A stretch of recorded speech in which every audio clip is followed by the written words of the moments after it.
Hello dear students. So in our drug series today I will be discuss about furosemide.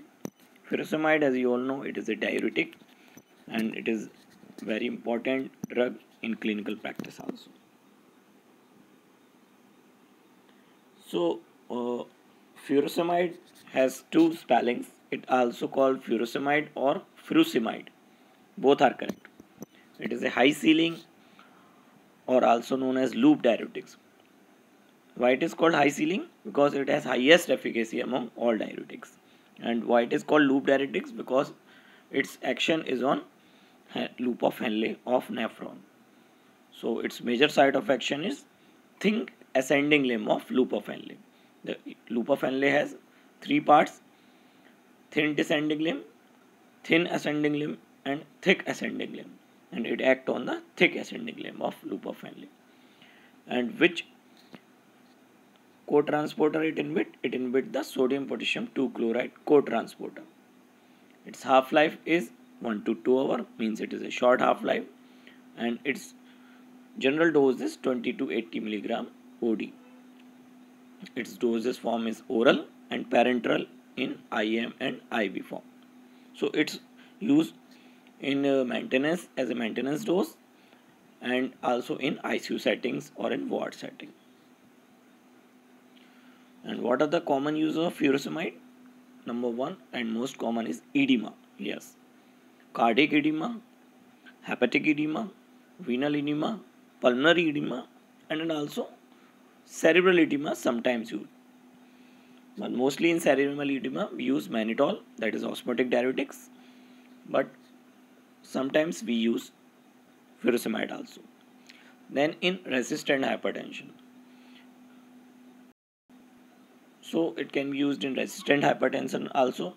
Although thiazide may be preferred in hypertension, but if blood pressure not decreased by thiazide diuretics or with adding other antihypertensive drugs, then we can use furosemide in that cases also. Third use is hypercalcemia of malignancy, because it excretes the calcium ion.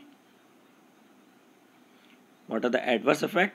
Yes, hypokalemia means because increased excretion of potassium, hypocalcemia because increased excretion of calcium, and hypomagnesemia because increased excretion of magnesium ions.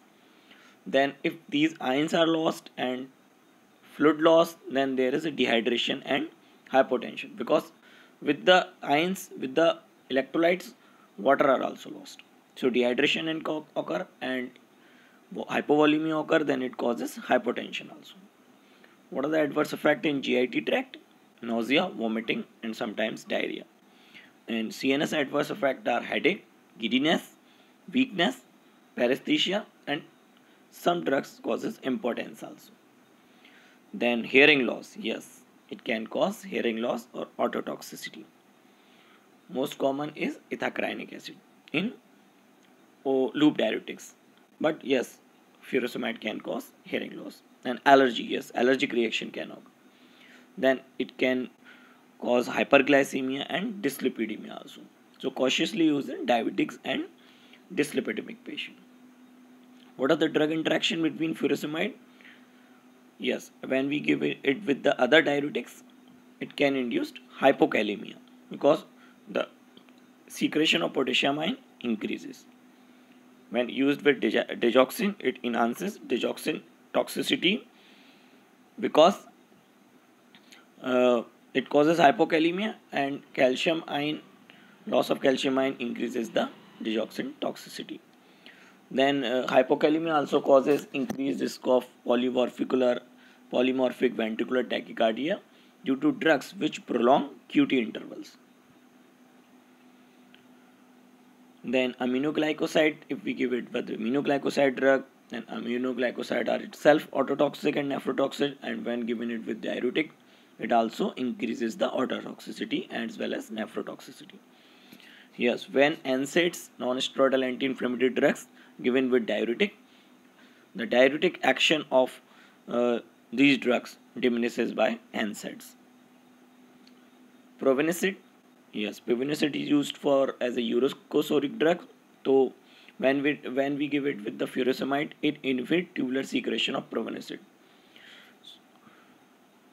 Probenecid inhibits tubular secretion of furosemide. That decreases their diuretic action, and while diuretic diminishes the urosoric action of probenecids. So both are interacting with each other.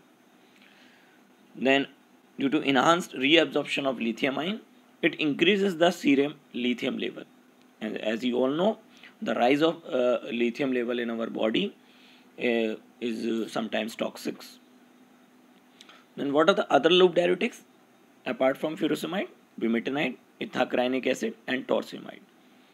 As we previously discussed, ethacryonic acid is most autotoxic drug. So thank you. I hope you understand this most important drug of diuretic class, that is furosemide. And if you have any query, you may ask me to the comment section, and subscribe my channel for clinical pharmacology and drug update. Thank you.